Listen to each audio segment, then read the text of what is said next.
आप बोलने अच्छा है। जी मैं बस यही कहना चाहती हूँ कि आज चेयरमैन साहब का बहुत बहुत मैं शुक्रगुजार हूँ।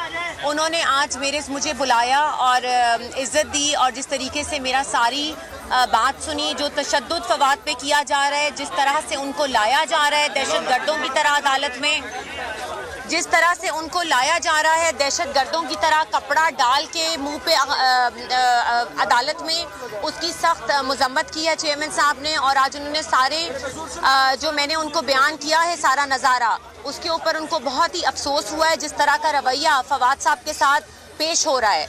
बच्चियों को नहीं मिलने दिया जा रहा। रेजोल्यूशन पास की गई है चेयरमैन साहब की तरफ से, सेक्रेटरी जनरल साहब की तरफ से, शाह साहब की तरफ से कि जी बच्चियों को मिलने का एटलीस्ट उनको हक दिया जाए, जो कि एक की उम्र 6 साल है और 4 साल है।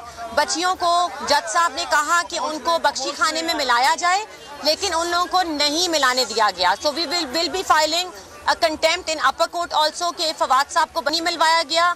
और मेरी अभी भी चीफ जस्टिस ऑफ पाकिस्तान से यही रिक्वेस्ट है, यही इल्तिजा है कि इसके ऊपर सो मोटो लें और जिस किस्म का ये तशद्दुद फवाद साहब पे कर रहे हैं इसको रोका जाए। Thank you.